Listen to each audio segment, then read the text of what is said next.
Gather, veterans. It's time to join the fight. The long war begins.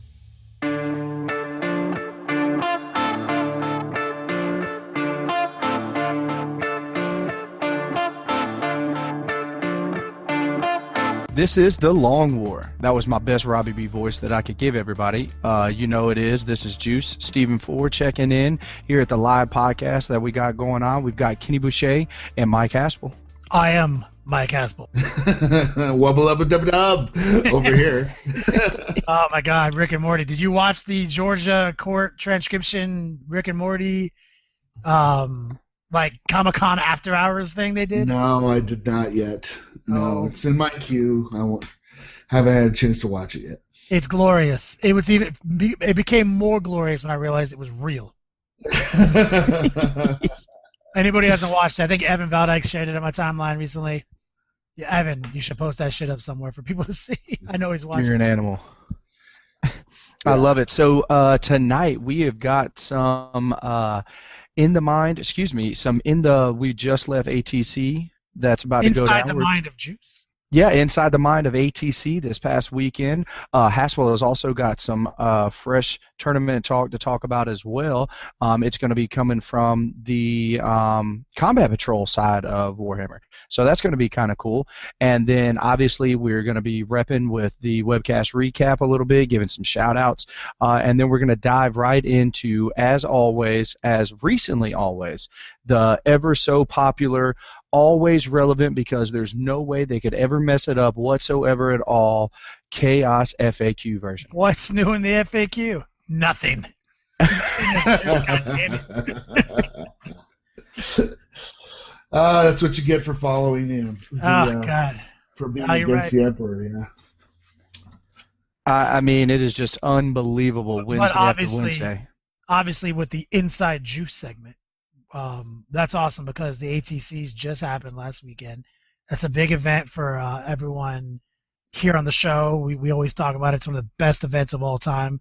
Dicehead.com in full force, one of our sponsors. Shane, big thank you to everyone who ran that event. Robbie B was there, giving out handies and hugs, running some X-Wing, and so was Juice. Absolutely, man. And Saul ran into some heads. I loved it. Was able to talk to a lot of people. Dan Raymond was there. We had obviously our boy CEO Sean Brown came in clutch and hooked me up with some last minute overnight mechanical markers and doctrine markers for my Warcon army. And that's the same Sean Brown who was the official objective marker creator for the Long War Kickstarter, right? Absolutely, the one and only. The bottle cap markers. That's facebook.com/BC markers. Check them out. This guy makes some clutch shit. Yeah, and I'm trying to sit here and put myself on the spot of like who I can shout out. Like Man Beer Painting was there, I mean, literally all the boys from Atlanta. I mean, there was just a squad of people. The one thing that I was just thinking about, and I spoke earlier tonight on the webcast when Dan Raymond was like, yo, it's so great to see everybody, but I'm like, Dan, you have got to come to Adepticon. Anybody who made it there and kicked it with us in the hall at ATC, make it to Adepticon. So it's like, the interaction literally just doesn't stop there. ATC is just so pumped for the game. That's why everybody's there. When you go to Adepticon, you're playing 40K, but you're going to kick it for 3 to 4 days with dudes that you only get to see once or twice a year. Juice, they're doing we're playing championships like on Thursday. Playing top 16 and the secondary RTT event for everyone who didn't make top 16 on Friday. Long War doubles on Friday, and then the 2-day team event. That's literal 4 days of gaming, which means that people are flying in Wednesday. As early as Wednesday to Sunday, a lot of people aren't leaving the hotel till Monday. So you're talking Monday, yeah. You're talking fly in Wednesday, leave Monday. That's my routine. You're talking if you signed up, if you're a hardcore 40K player, almost too many games of 40K to actually play.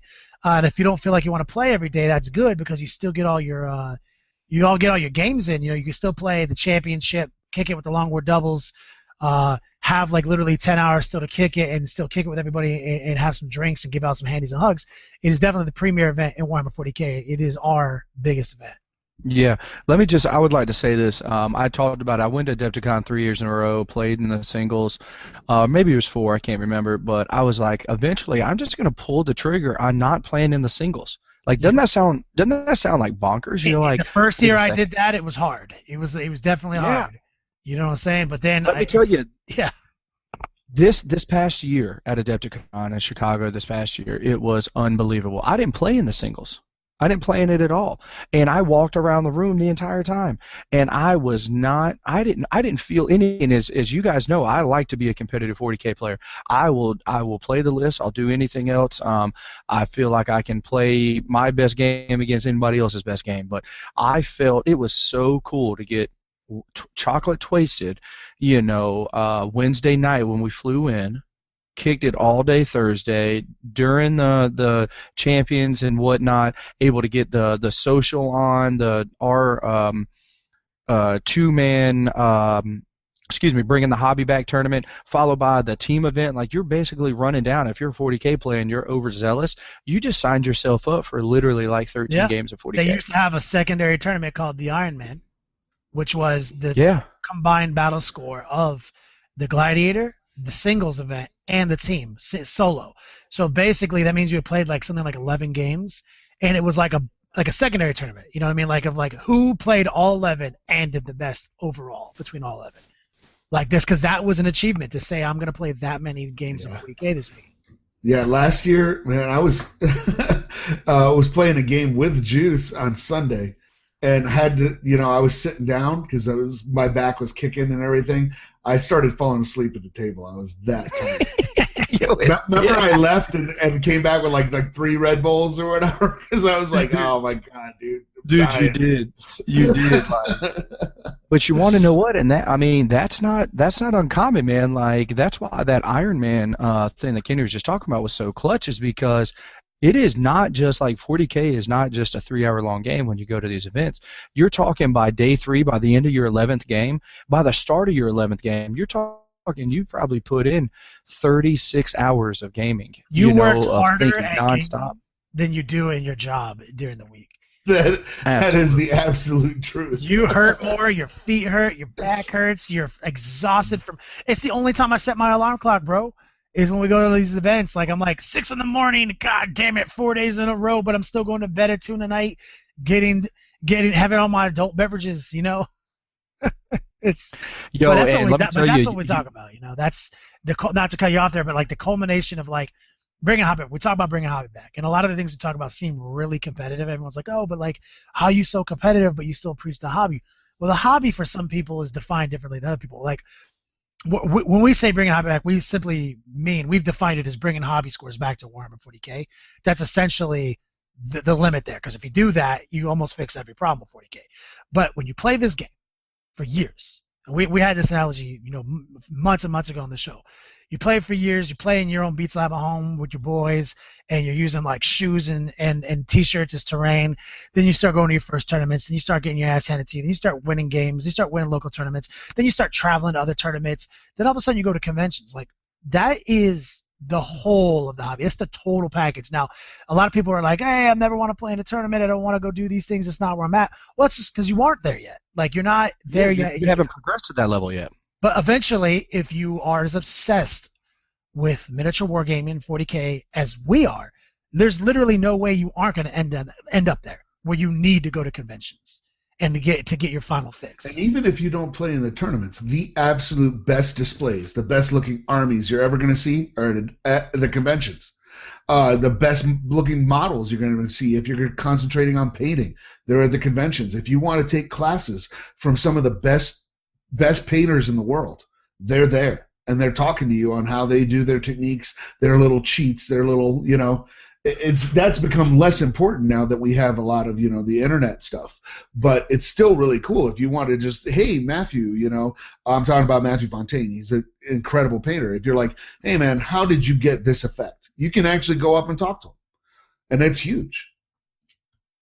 Yeah, you can even pay him to show you how it works, and take one of his classes. I mean, yeah, and obviously we're going hard in the paint on Adepticon here because it's our favorite. We've always said it's the #1 show. If you could only go to one show in a year, you have to go to this one.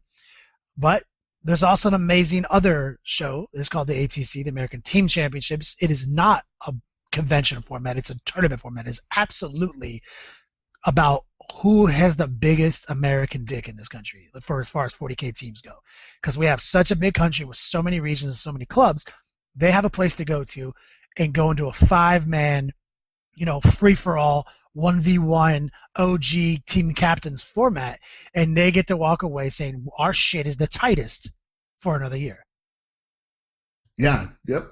And the format of those missions is fantastic too. They're really, really cool.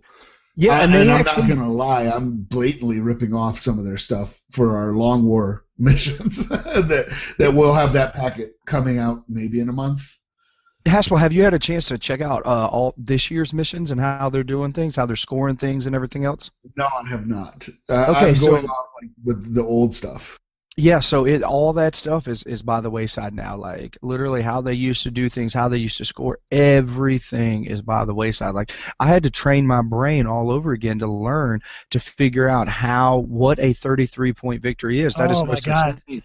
That's crazy because it's been such an iconic scoring staple. System. Yeah, and what's crazy about that is because that was 5th edition when it started. So we ended up playing that ATC format through our normal tournaments for almost an entire edition because of how good it was. Absolutely. There was no ties. There was no this. It was just the best way. Kill points were involved. Objectives were involved, and Emperor's Will were involved. You had to move. You had to be in multiple places at once, and you had to kill everything. And then you got your bonus objectives. I think it is a very simple and pure way to play 40K. So basically now the breakdown is you score your game, right? So they have primary and secondaries. Where it's Emperor's Will, it's a progressive for objectives, it's a progressive relic, it's a stationary this, blah, blah, blah. So there's 2 primaries and then a tertiary. Most 2 out of 3 missions, most of the time, are a differential. Okay, so kill point differential for a secondary. You can get up to 10 points, but just because you win kill points doesn't mean you win 10 points. You could win kill points by a point, and you've worked your ass off to get kill points, and it's only worth 1. Either way, but it's still a part of it. But so, like, let's say, Kenny, you and I are playing against each other, and you were able to bang down like 19 points, and I was able to bang down the difference, right? I was able to put up 5. Well, that's not the score. No, sir. Now you go to a chart. And the difference between 19 and 4, let's say, is 15. So you go to the chart and you reference it where it says 15. That could simply say 13 to 15.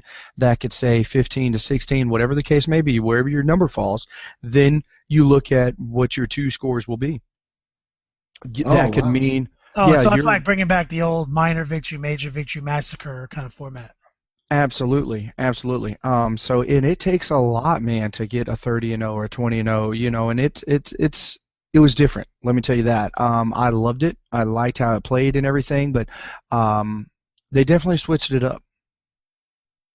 This year, real quick, the champions were Team Happy, and I believe that's a repeat for them, isn't it? That's 2 in a row. So that's the first team since my first 2 years that someone's repeated. Yep, and then it looked like Quality Control with it, which is Kurt Klaus and Sean Naden and the boys.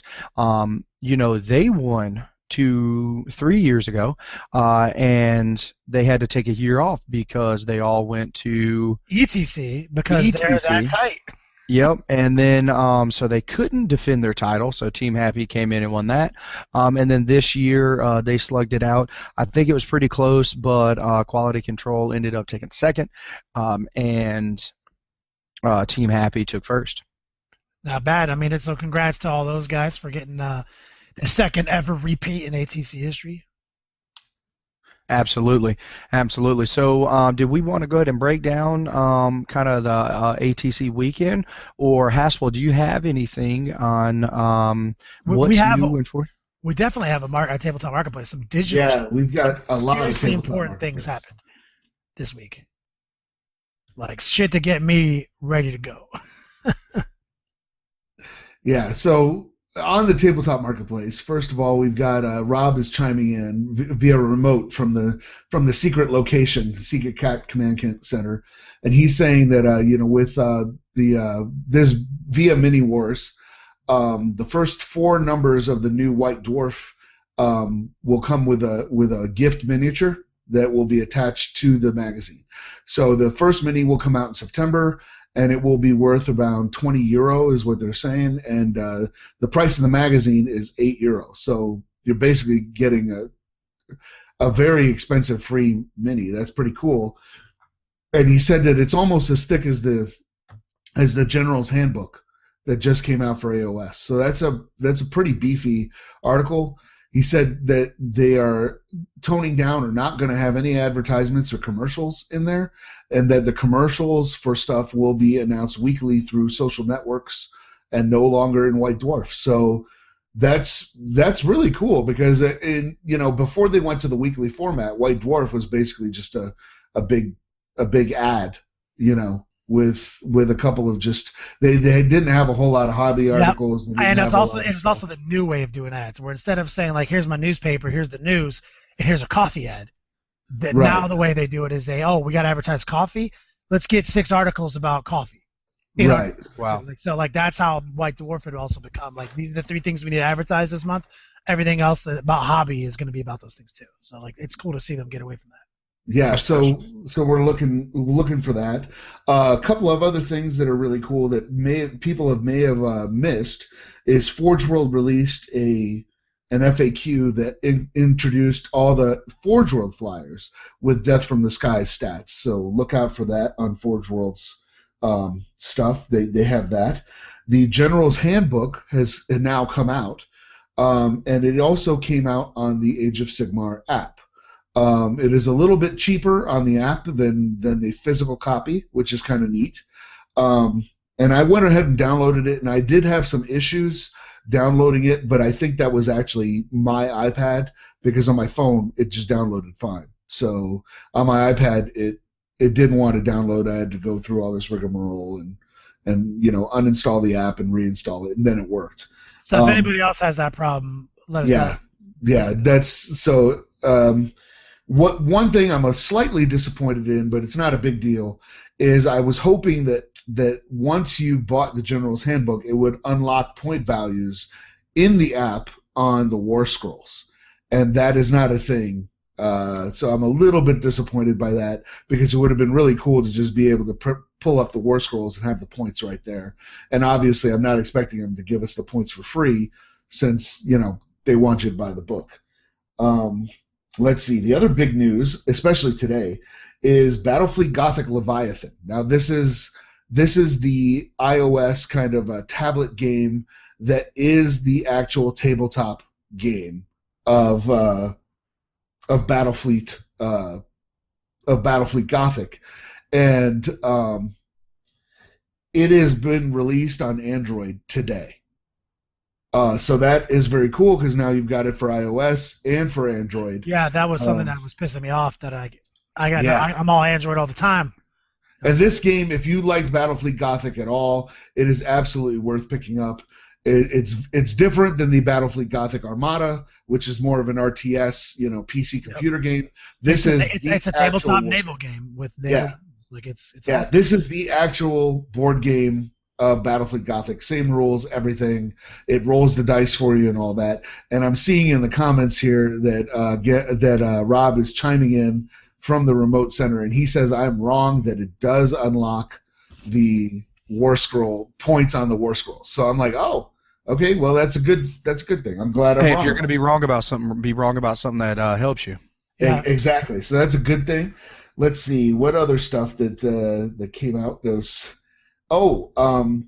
40K is launching a comic book line. So they had some comics in the past. We have some kind of graphic novels that they came out with. There was one about some sisters of battle. There was one about space wolves. They've had those in the past, but this is your regular, more normal comic format. Where it comes out like once a month. So there's going to be an issue 0 coming out in one of the early White Dwarfs. I don't know if it's in the first September White Dwarf or not, but it will be an issue 0 coming out in that upcoming White Dwarf, with issue 1 launching shortly after that. So if you have a favorite comic store or someplace that sells comics, please, I encourage you to go in there and say, hey, can you stock these Warhammer comics, so that they even know, to bring them in. Yeah. And I think the publisher is Titan Comics.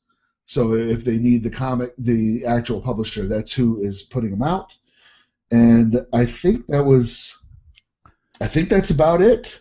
Wow, savage! Like, got a lot going on, and I'm pumped about some 40K comics. Yeah. Yeah, especially if the artwork is looking on point. Like that's. They did put up a page of like just one page that showed the art and everything, and it looks great. Looks fantastic. And Haspel, just to clarify, this isn't like a graphic novel. This is a comic book, like. Yeah, an ongoing comic book story. It's not like a one-shot thing. And that means if it's successful, look forward to multiple arcs. Look for blah blah blah issues 1 through 62, and then look for the parallel blah blah blah issues 1 through 62, and then look for eventually the merger. Like, if they're going to use a proper comic book format, this could be exciting, but we got to get behind them. We got to support it. So you definitely got to find your local comic book store. You got to say, I want my subscription to this book. Put it in my little mailbox here at the store every week. Yeah, exactly. Put it in your pull file, whatever, and definitely request it so that they know. And this doesn't just like launch under the radar and nobody knows about it. For sure. Yeah, that's it. That wraps up the. So webcast recap, we're light on. Just some shout outs today. Is that the situation? Yeah, I did not have a whole lot. We addressed everything pretty much during the webcast. Oh, we did our jobs. Yeah. So we did not have a whole lot of material for the webcast recap, unfortunately. World famous webcast recap will not be happening tonight. Instead, let's jump right into the ATC, because we can do the FAQ is going to be played out. So I know we want to hear about some of your games, Juice, and let's interview you. Let's do something cool. Let's get inside of Juice. Oh man, normally you got to pay extra for that, but I'm down. Let's make it happen. So my first question to you, out the gate, is going to be straight up. What was your toughest game? Who was the opponent? What made the game tough? Was it mission? Was it matchup? Was it bad rules? Let me hear it. Okay. Toughest matchup. So I feel like this is a two-part question, because my toughest matchup. No, it's not. I'll touch on it later, I'm sure. My toughest matchup might have been against Michael Vegeta. We call him Mike Vag. Great guy, local to the Virginia area for the longest time. Now he's living in Baltimore. He brought down the 9 units of 3 Screamers and like 8 units of 5 Corn Dogs with like Fate Weaver. Like what, the Burning Skyhost and Gorpak or something like that, yeah. So it was like 17 MSU units with 2 Heralds and Fate Weaver to do some summoning, some whatever else. So what made this so tough for work on is it was line of sight block and terrain. Let me also talk about ATC stepped up their terrain game, guys. I'm here to tell you, it isn't some like years previous. You've got like some tables you're like, what were they thinking? Some table there's nothing. There's light, medium, heavy. All the tables look the same. Nah, not this year. I'm talking about every table I played on, because I was a counter army. So my defender was able to get to pick their table they wanted. It had more line of sight block and terrain than I've ever seen in my life. And that's a cool mechanic. Like, since you get to say, you put down your army list first, I get to counter it. That person's new advantages, I get to pick the table, and there's usually, and now you're saying there's 5 truly unique tables, so that person is going to be able to get a good pick of a good line of sight blocking table. Yo, fellas, when I say that there's line of sight blocking terrain, when I played Mike, his army could literally hide 100% behind anything it wanted to. It could do its that flyby sweep attack or whatever that the Screamers do, the rake attacks. It could do that from cover. It was like they had 24 inches of tau stuff. They could move their distances and then shoot right behind, 20 inches right behind this line of sight. Like, I really had to go press and go get it. The game ended up heavily in my favor, but it was a slugfest because some dice went potentially a little south on some things. But I was just thinking to myself, I'm not going to have the time. That's what you're also not fighting. You're not even just fighting your opponent. You're not just fighting dice. You're not just learning your army and doing everything else. You're fighting that clock. And when you're playing against armies that summon, that do everything else, I'm like, there's no way we have enough time. So I would say that would probably be the toughest matchup that the Warcon came across. That makes sense, because that's the problem is like an army, you can't penalize somebody for playing an army that has a theme. Some armies' themes take more time to play than other armies' themes. And so that is like going into it knowing that he's going to be able to counter deploy you or counter table pick you, got the best table. He has an entire army full of super fast moving small units that can utilize all the terrain very effectively while harassing you. And then you're also saying, damn, him just doing what he does, not slow roll me in any way, creates longer turns, meaning I might not be able to get that full 5th or 6th turn that I need to actually put the nail in this coffin. That's a tough predicament. I'm glad you persevered and you were able to overcome. Absolutely, and the Warcon's got a lot of tricks up their sleeve. But if you know those tricks, you can kind of move away from them. Yeah, and plus we were talking before when we started. It's like I don't play Warcon, but I've seen people play it, and it seems that it's kind of a double-edged sword. It has a lot of tools in that toolbox, but if you use that tool at the wrong time, you're ganked. Like it's if you use your canticle at like 1 turn early and it doesn't, you can sabotage yourself. It doesn't make small mistakes. It doesn't make small mistakes. It does. Its margin for error is a little bit more unforgiving because it does have a fucking shit ton of squishy units. It does. The one thing that I respect about the army is that it's deceivingly good in combat. Oh, those Dune Striders or whatever they're called. Is that what they're called? The dudes that move super fast that are technically on paper super weak, but yeah, there's they all have Dune Strider special abilities. So they have the different units are the Infiltrators, Rust Stalkers. The Rust Stalkers, I think. Dude, I mean, it is unbelievable. They got AP in the first round of combat. NE6s are AP2 in the second round of combat, and they're on all of their attacks are AP2. I mean, then they have one guy who's got like a billion. Then they got like a billion little like poison 6 attacks with dozens of them. They got like all these hilarious little rules. Dude, I remember going up against a Warcon one time at a tournament that we went to last year with my Chaos and being like, I'm gonna smash these dumb little units, get locked into that combat, and didn't get that combat for 2 turns. Yeah. I was like, what? And it's a wonder you got out of that combat. A lot of times once they hold on and they can like bring this guy that -1s you and this guy that because the little units, the other little units have if you're in combat with me, you're -1 toughness, right? Yep, exactly. And if they pair this with that, and then all of a sudden, if you pop this Doctrine to go Weapon Skill 7, and then this Canonical where you're either +3 Strength or Electroshock, where you're getting that initiative 10. Everyone's got like auto strength 4 hits, and it's a very deceptive army, like you're saying. But it is, like I said, ultimately has to be played like we did it with last week's episode. Netless auto win, like. OP auto win ? Like GG. Warcon is a tough fight if you ever gone up against a Warcon. But like, did you win the tournament with Warcon? Did this guy win the tournament with Warcon? It still takes an expert level of skill to wield to the tournament win level. Yeah, absolutely. And also, you got to have the dice go your way. So without even being asked, I want to tell a story about tonight in the webcast where I talked about my game. I was able to play a good friend of the show and somebody we talked a lot about how amazing player and everything is Aaron Along. I played him. We played Team Happy round 3. We were going into this game tied up. We're the top tables, top teams in the room. And so Aaron and I get paired up. I actually wanted to play him because my Warcon list matches up very well against it. Simultaneously, he really thought that Warcon was a good matchup for him. Well, he's got a lot of experience beating Warcons with Death Stars and winning tournaments, so he knows. I think he knows going in like what his weaknesses are and what his strengths are.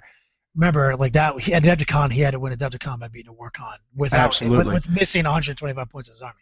Yep, and so, but I'll say this is that this was also a mission that was not set up in his favor because it was I went first, and he didn't get invisibility, and this is progressive relic. So he couldn't just be lackadaisical, move up, press, and anything else because he knew that he couldn't just survive multiple rounds of my firepower. Yeah, so literally 100 grav gun shots and AP, You know, straight 7 AP2 shots. And Absolutely. So, here we go. Either way, the time is now. I have, because he poised and positioned, took his movement where he could, kind of played off of what I was shooting, felt it out. It's turn 2. He has moved his unit up. It is my now turn 3. That means work on now has had 3 basically turns to get into position. I've moved my Cataphrons to protect my flank. I basically fed him 3 units that I wanted him to get into base contact with, and he did. So he gets in the unit, he gets into combat, slaughters these guys. I was actually able to pick up a couple wounds, which I was happy with. Pick up a couple dogs and pick up an Iron Priest maybe with the little attacks that I had coming back. But it didn't matter because the weight of my army, with how I run work on with Codiez and a Xenos Inquisitor with frag grenades, was that I'm going to double rad you. I'm going to double rad you and hit you with my Rush Stalkers, my 5 Dragoons, and then hit you with my Night Titan. Dunzo. Yeah, Dunzo, you're now toughness 3. Your Iron Priests are toughness 3. All your everybody else is toughness 2. And I'm going to hit you with some 90 strength 4 attacks at initiative 10 that automatically hit. All I'm doing now is rolling a wound. Okay, then I'm going to go in and all my Dragoons 20 attacks with Tesla or instant deathing at strength 7. My Knight attack, my Knight's going to come in, D some stuff up. Like literally I picked up units like this before. Now Codiez is instant deathing. My either way, everything else. I could have easily picked up his entire 1,700 point unit in one foul swoop as long as my Vanguard unit that had Codiez the Inquisitor with rad grenades and them themselves that have rad poisoning. That's how I'm able to combo that and double down on that toughness. Well, Kenny, I want you to know he did a veteran move. You never downplay a game when you're with your psychic abilities. You just play the game with the psychic abilities. Yeah, I was about to say, I guarantee an individual on his level of game knows all the combos of dice. He's practicing his Beats Lab. If he's like, I have 6 rolls of psychic powers, this is my go-to power. Well, while looking for that go-to power, you'll get all these other powers. And if you don't get your go-to power, you know you have every power that's not that power. What can I do with those powers? He's put hours in his Beats Lab figuring out the entire telepathy tree, obviously, and how to still utilize it and make it effective if he doesn't get invisibility. Yep, absolutely. And what it is he had a lot of shrieks, he had a lot of stuff. Ultimately, he understood how important a dominate is. How important if you just literally cast a dominate on something and you make somebody take a leadership check. Yep. And now, guys, I want to put this in perspective as well. I have stubborn 10 with multiple pluses to my leadership for my army because of my onager. I've got all these things built in, but sometimes you just roll an 11. Especially if you have to if they have to roll it 3 times. That's what dominate makes you, and especially if you leadership manipulate it with terrify.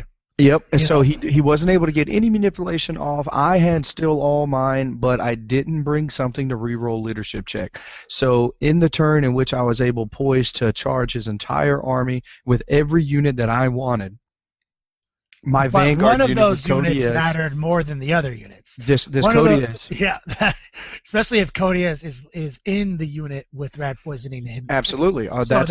That's the mega unit, my mega star unit that is about to basically your star killer unit. Pick up his star, rolls an 11 on a dominate. Yep, and so that means all your other little guys, even if they get in there, don't have the double rad poison. Let's just talk about how savage of an 11 that is. I've never seen it. And now, Kenny, I'm sure you could immediately know how I react. Is I rolled the 11, I looked at it, his face. I like to roll dice, and I play my emotion. I don't look at the dice. I play off my opponent's face. So you just look at him in the eyes. You roll the dice. And so I saw that he was smiling and happy, and I looked down. I saw that it was 11, and I said, okay, moving on. Immediately didn't give that failing that charge not 2 more seconds of thought. There's no point in getting mad. There's no point whatever else. There's a lot of game left to be played. So I kept moving, and that's part of that. Some of that me playing a put-down army and everything, playing 40K with some testicular fortitude. Like, I just don't get shook. If something epic goes wrong, I know that I still got 2 hours of 40K left to play. So moving on, the next charge, my unit of 5 Dragoons, they make base contact. I got my Night Titan about to still come in on his flank and still able to tie. I know I can tie this unit up. Night Titan is going to charge him on a good spot where he's not going to be able to hit you with a bunch of strength 10 because you're going to get the Dragoons on them. Absolutely. So, and I looked at it. I was like, yo, all I got to eat through is with a Hammer of Wrath and my 4 attacks. All I got to eat through is like 3 dogs and an Iron Priest. Like, yo, this is straight. I'll still be able to get my, he's going to hit and run out, but I'm still going to have units around, and I'll be able to get the charge off next turn. You'll have the opportunity to roll a 6 or 2 with Stomp and cripple his unit.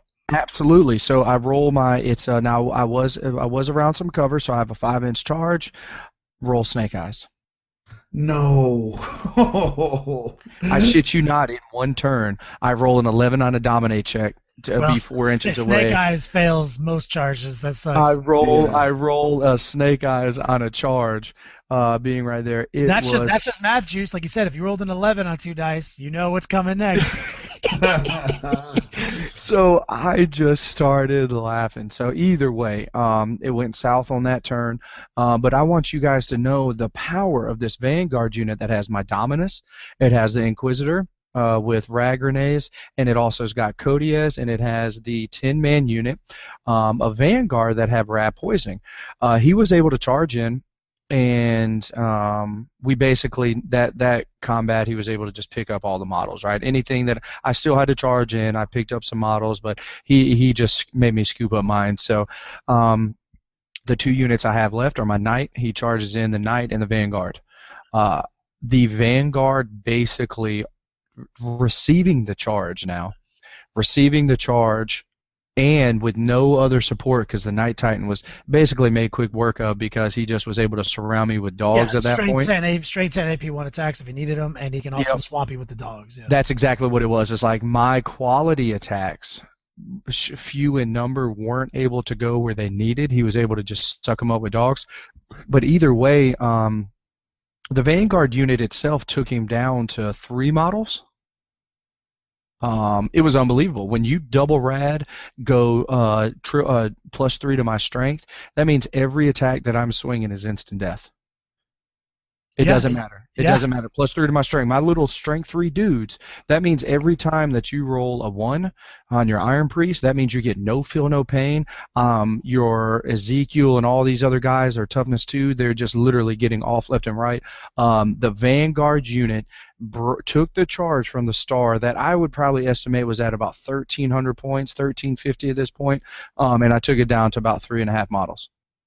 So I was just like, wow, I am a 1 dominate away from, but that just shows the girth that army has in close combat. And that's what a lot of people don't see with Warcon. They just see it as this massive double knight grav army. But why I'm gravitating in it and why I'm loving the army so much is because how amazing it is when you are able to pair all these different combos together in close combat. And Kenny, to be honest, I feel like it's an army you would like because Warcon is not a straightforward army. No, I love combos. You're matching all, and it's all these combos that work even better in close combat, not just from shooting. No doubt. I love combos. I love combo building. I think combo building's why 40K is so good right now. And I know a lot of people are like, oh, I don't like 40K. It's too. It's like you don't like it because it's different than it used to be. Like 5th edition, I could never go back to that boring shit. I could never go back to this. This is my army, and this is what my army does. I love the infinite possibilities that is 40K combo building right now, and the Warcon is amazing. You know what I mean? Like the Warcon is such a sick little army.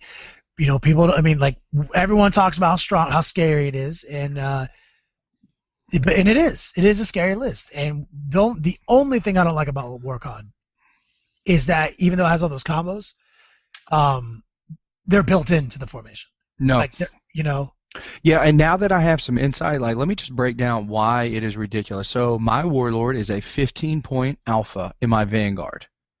All right, let me tell you what this vanguard has just under 100 points of free war gear, and he is probably the baddest mofo. He is getting all these relics. He's getting haywire out the ass. He is getting invulnerable saves. He's getting. I mean, it is unbelievable what this Kenny, true story. My Dominus, 105-point Dominus and a 15-point.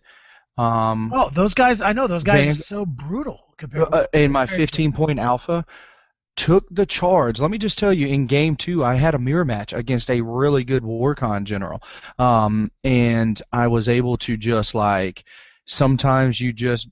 My first 2 turns were nothing but real bad dice rolling. The dude was apologizing. He's like, man, I'm so sorry. I'm so sorry. I was like, man, look, don't worry. I've been playing 40K long enough.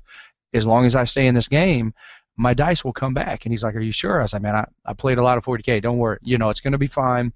I'm rolling just anything that can be failed is failing, right? Then it happened. That Vanguard unit that wants to put in so much work in that game, that alpha probably made 22 4-up saves. And then if he failed, comes around, baby. Yo, I'm telling you, when he failed 1 or 2 of them, I'd stick a 6-up, feel no pain. You know, anything can happen, man. It's a dice game. Absolutely. Like, you just got to put yourself, like, positivity, like, I believe in that and everything going. You know what I love about that fortitude that you have is that you shatter the weak fortitude that your opponent has because they haven't spent any turns of the game building up a resistance to failure because they've been just everything's going their way, and now they've convinced themselves that the game is over, they're going to win. And then when you get that swing, you get that mid-game swing when it goes, now he's going to have to receive the bad rolls while you make the good rolls. Sometimes that will break a general. Oh, it'll break a spirit. And I'll see it across from it in my opponent's eyes, and I'll start shooting like, it doesn't matter if I'm playing Hive Tyrants or whatever else. If I see that that's happening, that exact same thing, Kenny, that you're talking about, I will immediately pounce on that, and I'll have my Hive Tyrants, I'll have them pick up units that don't even really matter, 5-man scout units, this and this, because I know it's demoralizing. I know that every unit that I pick up, they're like, oh my God, this is happening even more and even more. But no, I've used that to my advantage multiple times.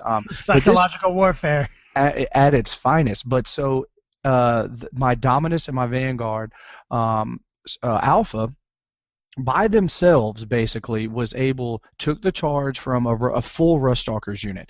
Now, I did have my unit there as well, but so with the remaining models of my Vanguard unit, I picked up the Ruststalkers. So there's 1 unit down. Now, going into this, I only have 1 random plasma gun guy, my Vanguard Alpha, and my Codius and so you still have Dominus. double rad poisoning.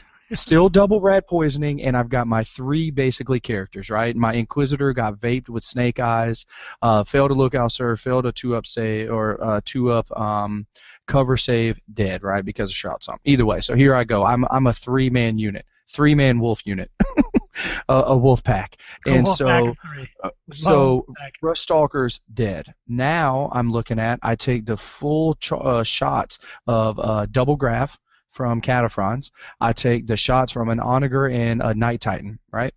Okay, that's fine. Take those on the chin. Then the Night Titan comes in, his full Night Titan. In 1 turn, I drop his ass like a bad habit.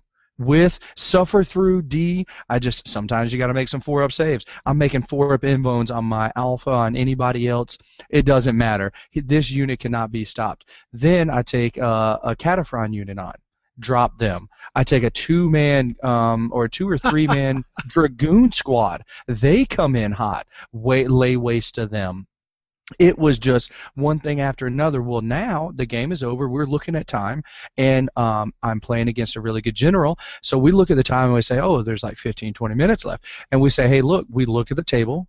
We know that there's only 1 or 2 plays left, and we say, hey, look, don't worry about anything. If you come over here and you slaughter this unit, I will concede that you will get, whatever the points that he was. It doesn't even matter. You say we both have 10 minutes left, but only one thing matters. So let's both just say let's focus on that one thing to see who gets this. Absolutely. Right. So he doubles down, he fires, he moves, he put everything in a situation. I gave him all the best odds. He didn't kill his unit. Okay, cool. My turn, because my badass unit decided to slaughter through everything. I was able to make a play on his Emperor's Will, which I didn't think it was possible because this unit was just wading through so much. So I picked up a 6 on their consolidate. I moved 6 inches, and now I find myself within 4 inches of his objective. So I'm like, all right, if I roll a 4 or better, I am going to get in your objective. I stuck a 5. And it doesn't even end there. I say, wait a second. Because I broke my unit off. I was like, well, if I just blast you, I get Warlord as well. So here we go. We ended up firing things down. I mean, it was an unbelievable, unkillable, like, I think the unit racked up like some, like 6 kill points by themselves, that unit. What a sick unit. What an awesome play, man. Wow, nice. Nicely done. It was definitely a case of the feel goodsies. Going into the second round, I've only got 5 games, or 3 games at this point of WarCon under my belt. Played against a really good WarCon general who actually, he didn't know it. You know, we talked about it later, but he was teaching me a lot about, you know, the nuances, because you can do all the theory hammer you want, but until you start rolling dice and see what happens, you know, it's all theory at that point. What team was that? What team did you play? You know what? I was trying to think about that, but I didn't write it down, and I can't remember off top of my head. You know, when you get into so many of the teams and everything else, like names are just... It's hard to remember team names. So hard, and obviously it's nothing malicious or anything else like that, but I would love to be able to shout those guys out. Hopefully somebody can figure out who they are so we can talk about them. I know Haspel has to get out of here soon. Yeah, I got to work tonight, but we're on track. We're good. Very cool. Unfortunately. Well, hey, before you know, we could talk about ATC for forever, but I would love, Haspel, to hear about how your tournament went this weekend as well, looking at the smaller side of 40K. Yeah, so they had at the local game store, Gamers Haven, we had a combat patrol tournament. That was 400 points. It was actually 402 because of... I guess some armies just needed the extra 2 points to be able to get stuff to work at those low point levels, and it's just a lot of fun. You know, they had some rules. You know, it's basically you can't have a vehicle that the combined armor of the front, side, and rear can't exceed 33. The only units that could have more than 2 wounds were troops. Different rules like that to keep things. Now, normally they limit a 2-up save, that you're not allowed to have a 2-up save, but they were allowed in this tournament. I ran Space Wolves, you know, just some very basic stuff. Thunder Cav with a squad of Blood Claws in a Razorback and a squad of Grey Hunters in a Razorback. And that was my 400 points, and I did all right until I ran into Tau. And then, the opponent was using Vespids, which of course have AP3 weapons. That did not go well at all. So that kind of hurt. Thunderwolves were top performers, as you would expect them to be, you know, because they're just so fast. They would just run up and assault what they did, you know. But in typical Mike Haspel fashion, I lost in the game against the Tau. I lost 2 Thunderwolves to dangerous terrain checks. I'm not even making that up. Classic, Mike. Classic. I actually don't know what is more classic of a Mike Haspel thing to do than to somehow hurt yourself more than your opponent does on your turn. Yeah, it was literally he's shooting, I'm making all kinds of saves, and then I'm like, okay, I'm going to move over here. Oh, I owe you a dangerous terrain check. Oh, here's a 1. Okay, I'll take an armor save, another 1. Okay, that's okay. He's got a wound. And then when I go to assault, you know, it's like, well, okay, he weathers all the, you know, Tau stupid Overwatch. Then I'm like, yeah, okay, that sucks. Okay, here we go. Oh, dangerous terrain check. Oh, 1. A 2. Okay, that guy's dead. Like he didn't even die to Overwatch. It was like, it's class. Harkens all the way back to that Adepticon we played together with the Land Raiders. Oh my god! Years ago, we had 8 Land Raiders, and we were gonna win this game. I was like, no big deal, Mike. We got this. Just move that Land Raider up under that objective. He's like, I don't want to do it. I was like, just move that Land Raider. He's like, I don't want to do it, man. I'm gonna roll out 1 on that dangerous terrain. It's like, dog, get over it. Just do it. He rolls a 1. Roll the 1. Boom. Instantaneous. Like, I mean, I was like, God damn it, maybe I shouldn't have let him. Maybe I should have pushed him to do that. I should have done it. Yeah. So, do we want to cover the FAQ real quick? Oh, definitely got to cover what's new in FAQ, but we can obviously streamline it. We did the whole thing on the webcast, so obviously check out the webcast if you want the entire salty breakdown. Yeah. But I think we can just highlight it real quick. And if you guys haven't checked it out, like check out the Warhammer 40,000 Facebook page. That's where all the FAQs are being posted by GWs, and up there you can get into the chat, you can get to the comments, and you can tell GW how you feel about the FAQs. And we urge you to, because the thing is that nothing is going to change unless you do. Unless you go on there and tell them your experiences in the game and how you feel about these things. They say they're looking for that input, and if you just sit in your beat slab and be salty about it, the only thing that is guaranteed is that the things you hate about the FAQ will make the final draft. Absolutely. And hey, I know it's not right at the halfway point. We're a little over, but why don't we take a quick break for a commercial insert here and get right back to the FAQ. What does it mean to be a veteran of the longwar.net? You are the first in the door to all exclusive content, and your clearance will be raised for the earliest access. You can enlist for free. When you're a veteran of the longwar.net, you are the front line to bringing hobby back. Join our Hall of Veterans at thelongwar.net. Okay, and we're back, and I just want to verify that what Rob said is actually true. He would know, of course, but I was messing around over the break with my iPad, and I added a couple war scrolls to it. So what you have to do is you switch over to your in the app to where it says My Battle in the war scrolls thing, and it'll bring up the war scrolls that you've put in your army. And then when you go to profiles, it will flip over and give you the min stats, the max, and the points, like the min amount that you're allowed to take. So like a Knight Heralder, your minimum is 1, max is 1. Liberators, min is 5, max is 20. And then it gives you the points. And if you want to see what's actually on their war scrolls again, you have to hit profiles again, and it will switch you back.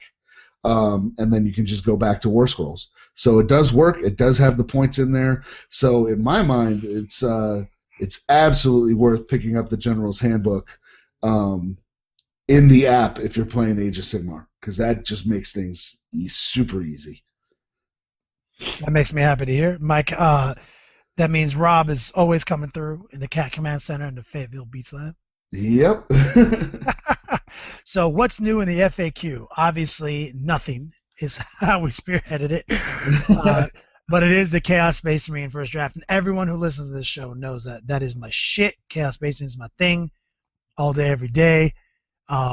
I am not surprised that the FAQ didn't fix anything in the book, just answered some questions. And as we said before, we briefed it. We were really salty. I was really salty earlier.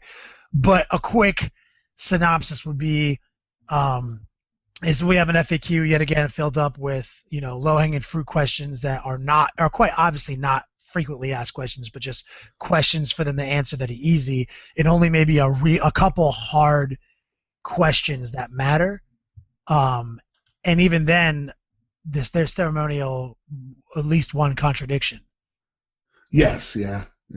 And it has to be pointed that out to us. It was the Abaddon question. Does Abaddon or any named HQ character, if they have a turn, if they have to turn into a Demon Prince or a Chaos Spawn due to the Dark Apothes or the Spawn hood for the Boon Table, like do they turn into motherfucking Spawn? And they started off with Abaddon. Does Abaddon or any? And they said yes. And I'm pretty sure, and I got my Chaos Codex right, Sean. I feel like it's stated somewhere. And I want to confirm this because I do remember that what Haspel was saying, that he was like, hey, I thought Abaddon specifically said in his entry that this mofo. Yeah, it's reroll. You reroll or whatever. And I wouldn't own the Chaos Codex, so I don't know. You bought it for Adepticon, didn't you? I did buy it for Adepticon. I don't know where it is. I love it. I mentally scrubbed the location of the code. He basically owns all these books and everything. He's like, I don't know, dog. I want to agree with you, but I'm not going to claim that I even have that book. Nah, that's heretical.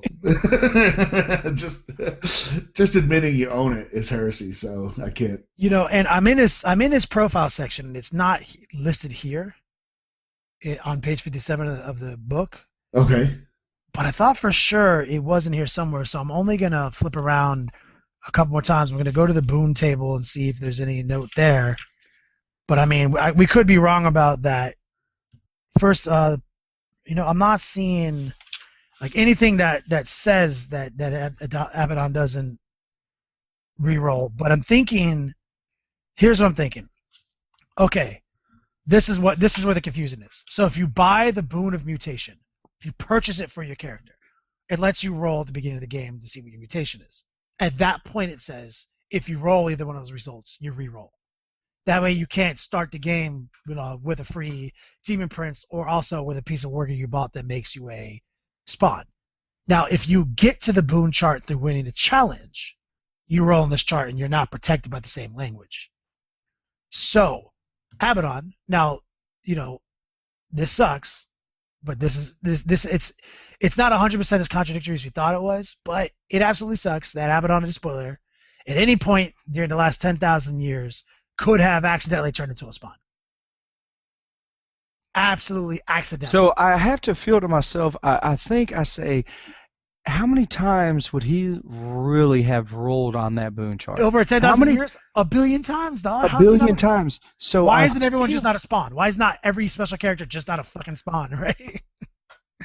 And not to mention, it goes against his fluff where the reason he has like the mark of Chaos Ascendant, he's blessed by all four gods because he's still holding back final allegiancy and final ascension into demonhood until he wins the final battles. He's holding back. So like this guy is so powerful that Chaos can't just say you're now my demon who works for me. Like he is such an asset, such a tool that like he gets a say in this.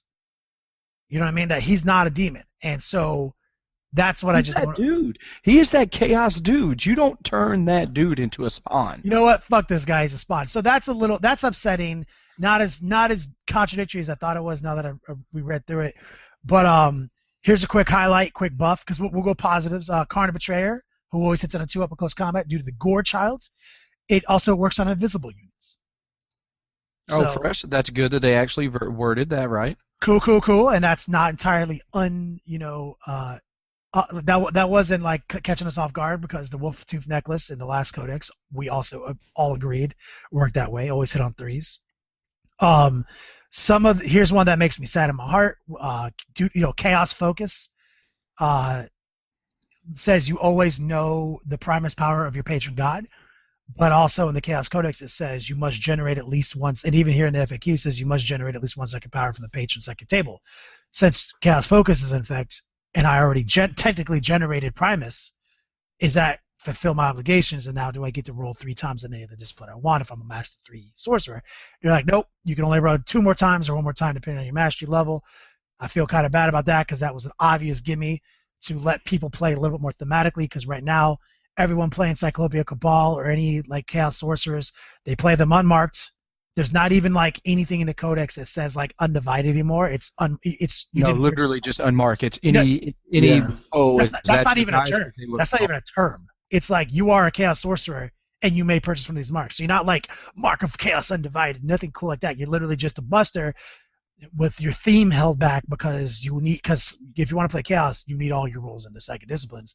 So that was a little bit of a fail by GW. They could have created a little bit more excitement. But here's, to me, like obviously we don't want to go super into it, but here's the one that kind of pisses me off the most for an absolute FU for no absolute reason.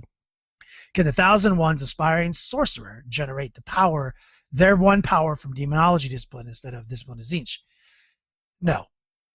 Like they have to go with the Tzeentch discipline, but they have Chaos Focus, so they get the Primus too. And we're not talking the new demonology sick ass Tzeentch discipline table from Curse of the Wolf. And we're not talking like, he gets to possibly still make people. We're talking Chaos Codex a D3 chart, and let me read you this amazing chart. This guy, and let me remind you, this sorcerer is the sergeant of 1,000 Suns Space Marine squad. 1,000 Suns Space Marines are unlocked as a troop choice with the purchase of a Zinch Lord or Aramon, 2 really expensive things.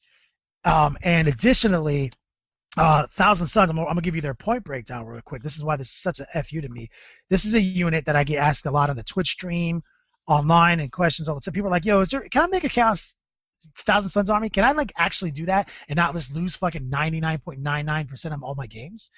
And it's hard. It's probably one of the hardest themes to play. And it's specifically hard because of the point allotment here. And here it is. 1,000 Suns, 150 points for 5 guys, and you get to add each guy to the unit for 23 more points. Now, these guys have a 4-up invulnerable, and they have an AP3 bolter. So that's 23 points. So you're like, oh, that's not so bad. But then all of a sudden, like, start looking at other things in the game that are 23 points a model.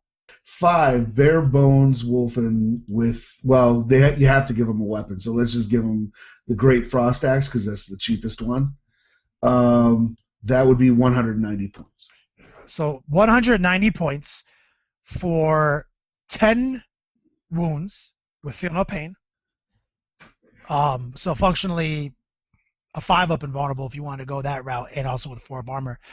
10 wounds, and they can move way faster, and they can actually kill units. Like, that's just Wolfen. Like, I'm not talking about, what about Flesh Hounds? Like, one of the good things that in the Demon Codex, 16 points per Flesh Hound. 5 of invulnerable, 2 wounds, Scout, Furious Charge, Weapon Skill 5. This is an awful unit. It's unplayable. You have to put it, I mean, like, you take 9 of them to try to be thematic and put them in a Rhino. It's insane. So, to me, this is an obvious like opportunity for GW, because that was FAQ. That wasn't a RATA. That was FAQ. They could have just said, you know what, fuck it. Yes, you can generate your 1 power on demonology. They had their one out. They had out. They've had multiple outs, you know. And the only thing, because we haven't said it here, we went real hard and deep in the webcast tonight, and it's like, yo, give us something, guys. Like, stop saying no. Stop saying no. Stop. Let's make these FAQs about how cool we can make your army instead of trying to fix something that or reword something in such a way where it doesn't help the players, because that's ultimately what we're talking about here. We're not talking about, you know, winning a tournament. You're not making these FAQs to win tournaments. You're not anything else. Literally, not allowing somebody to do that is just with a lot of things that they do. And Haspel, I know you've said, is like, well, you know, the chaos, I'm not really that surprised, or, oh, well, you know, you got the same treatment as the sisters and the Grey Knights and the this and this, and as we keep saying it over and over, that shouldn't be the standard. The standard when you put out an FAQ should get us happy about the game. Yeah. You know what? Like, I'm here on the Facebook page right on my phone, like, looking at that. And so you know how, like, the Facebook rolled out with, like, the super like and emoticon emojis in the last couple of months? Yeah, there's a lot of crying faces on literally, you know, hearts, big happy faces. Like, I look at it, and it's like, and they show you, like, the top 3 most popular ones, and it's like 3 tear face sad faces. It's literally like the most used emoji is cry face. Like, well, and on top of that, I was trolling a little bit earlier on the webcast. It's like, yeah, Sisters and Grey Knights get punked. We're used to getting punked. But the Chaos Space Marines, they are literally the antagonist of the game. The entire lore. Yeah. So it feels like, you know, they need to be beefier than they are. They need to be stronger. Yeah, the bad guy needs to be stronger than the good guy. Yeah, they need to have something, you know. So hopefully we'll see some kind of add-on campaign book that brings Legion rules into it or something, you know, just something. And I obviously check this out for you guys yourselves. Read all these. We can't make this shit up. You know, there is so many questions that just don't make sense. Like, why was it? And the last thing I'll say on it was, I did comment on the thread for the first time, and, you know, talking about how, like, there was so many failed opportunities. And what actually kind of, like, irritated me was, like, some of the follow-up comments to my comment where somebody actually said, like, yo, don't worry, this is not for them to change the FAQ. They're going to make a new codex that'll fix that's what'll change the codex, not the FAQ. And I'm like, you really believe that? Like, I mean, look at the new codexes that are coming out. They're not new. They are a collection of all the data slates and all the formations and all the detachments for the relevant faction in one place for your ease and for your convenience, with one new Decurion attachment sprinkled on top. That is what the new Chaos Codex will be. They will make no additional changes to the actual stat lines and points of these models. Case in point, Demonkin.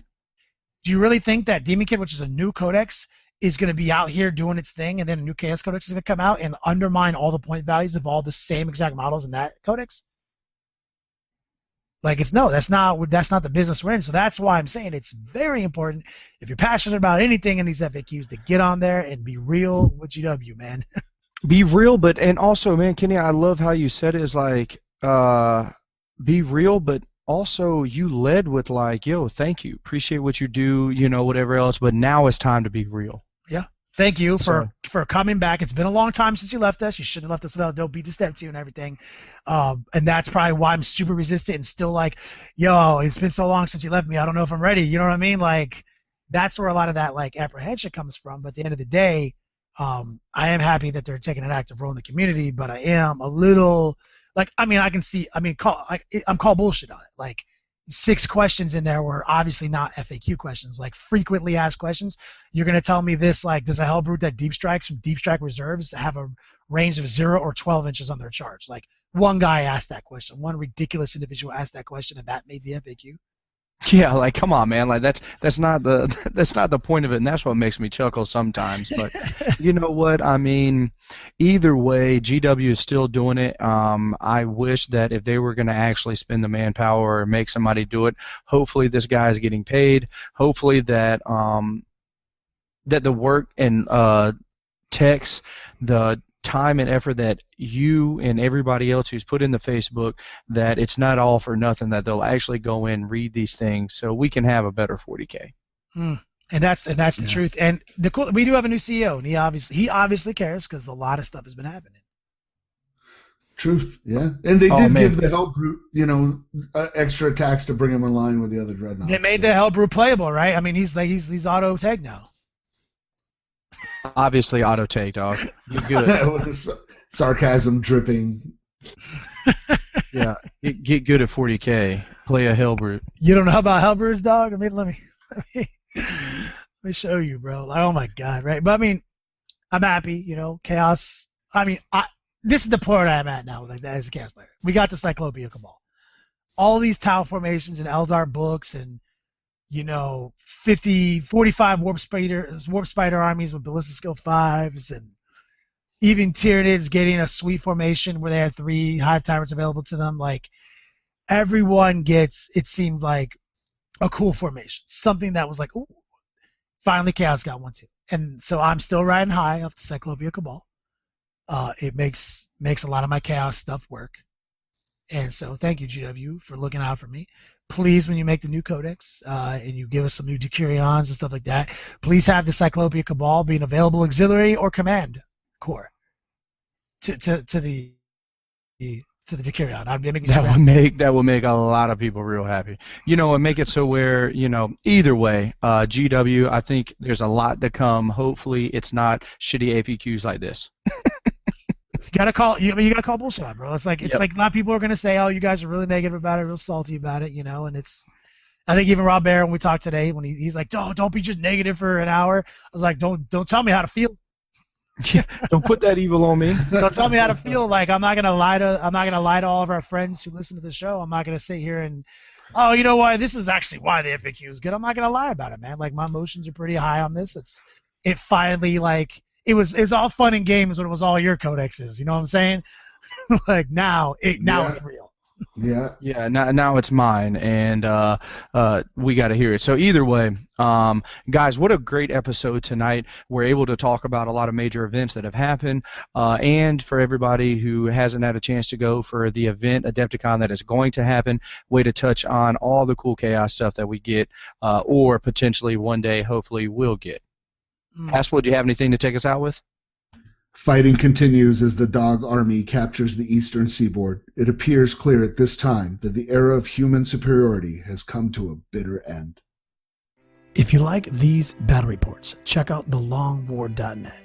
Become a member of the Hall of Veterans today for the fastest growing library of wargame related video content, modeling, painting, and playing, not to mention all the sick discounts I receive from some of our sponsors. TheLongwar.net is committed to bringing hobby back, and we can't do it without you.